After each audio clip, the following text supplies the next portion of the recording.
Good morning children. आज आप पहली कविता पढ़ेंगे। हम तो एक एक करी जाना, वसंतो देखत जग बौराना। इसके कवि हैं कबीर। तो पहले काव्यांश में कबीर ने बर्तन, लकड़ी आदि विभिन्न उदाहरणों के माध्यम से ईश्वर के अद्वैत रूप को स्थापित करने का प्रयास किया है और संसार की प्रत्येक वस्तु में ईश्वर को विद्यमान बताया है कि हर चीज में ईश्वर मौजूद है। कबीरदास ने आत्मा और परमात्मा को एक ही रूप में देखा है। अब अपनी कविता की पहली पंक्ति देखिए। हम तो एक एक करी जाना। कबीर कहते हैं कि उन्होंने तो यह जान लिया है कि ईश्वर एक है। हम तो एक एक करी जाना का अर्थ है, कबीरदास कहते हैं कि उन्होंने तो यह जान लिया है कि ईश्वर एक ही है। दोई कहें तिन ही को, दो जग जिन नाहिन पहचाना। दोई का मतलब है दो, और दो जग का मतलब है नरक। अब पंक्ति का अर्थ देखिए।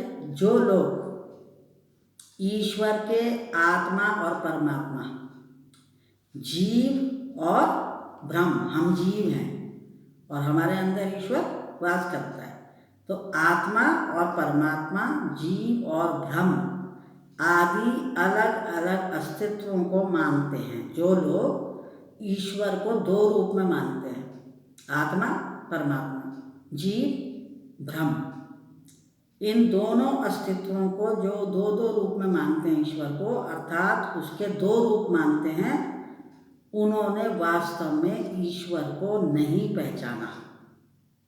नाहीं पहचाना में ईश्वर को नहीं पहचाना। तो ऐसे लोगों के लिए यह संसार नरक के समान है। दोजक का अर्थ होता है नरक। आगे देखिए। एके पवन एक ही पानी, एके ज्योति समाना। कवि कहते हैं कि संसार में एक जैसी हवा बहती है। एके पवन, एक जैसी हवा बहती है। एक ही पानी, एक जैसा पानी है। एके ज्योति समाना, तथा एक ही ज्योति अर्थात प्राण तत्व सब में समाया हुआ है। एके खाक गड़े सब भाड़े, एके कोहरा साना। पहले इसका अर्थ देखो, शब्दों का अर्थ समझ लीजिए। खाक का मतलब होता है मिट्टी,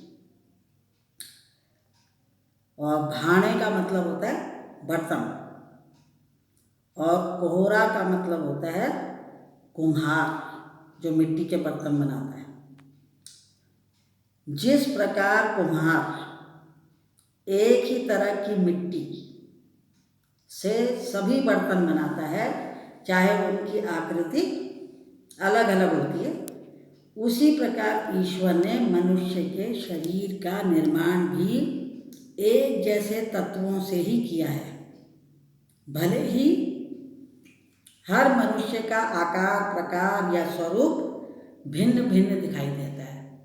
सब आकार, प्रकार में और स्वरूप में अलग अलग दिखाई देते हैं, लेकिन सबको ईश्वर ने एक जैसे तत्वों से बनाया है। जैसे बाढ़ी काष्ठ ही काटे अग्नि की, ना काटे कोई। बाढ़ी कहते हैं बढ़ई को, जिसे आप कारपेंटर कहते हैं, और काष्ठ होता है लकड़ी।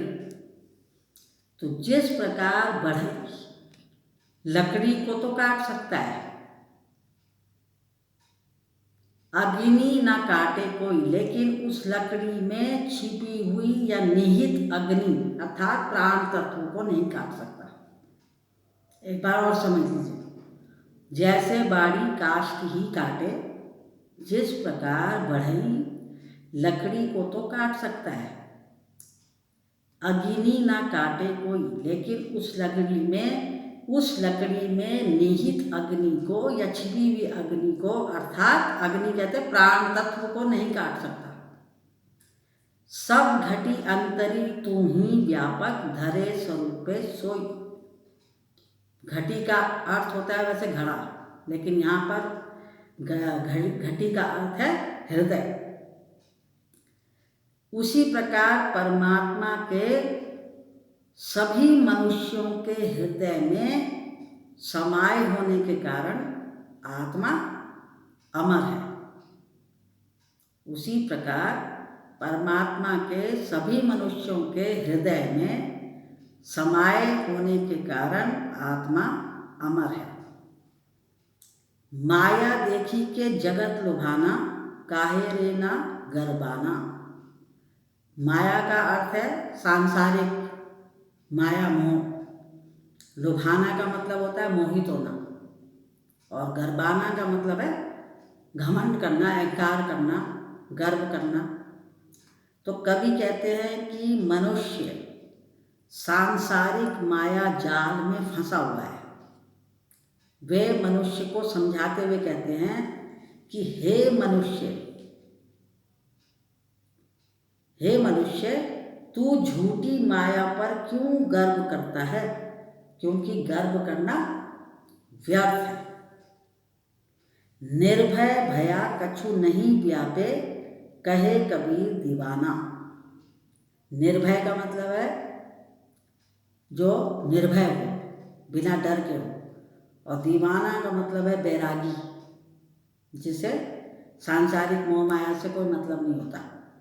तो कवि कहते हैं कि जो मनुष्य इस माया अर्थात सांसारिक आकर्षणों के भ्रम से मुक्त हो जाते हैं, मतलब सांसारिक माया मोह जितने भी हैं उनके भ्रम से अलग हो जाते हैं, उनके चक्करों में नहीं पड़ते हैं, अर्थात बैरागी हो जाते हैं, वे निर्भय रहते हैं, उन्हें किसी प्रकार का कोई भय नहीं सताता है। इसी प्रकार कबीर भी अब निर्भय हो गए हैं, उन्हें अब कोई भय या डर नहीं है, क्योंकि उनके हृदय में प्रभु के लिए प्रेम पूर्ण रूप से है।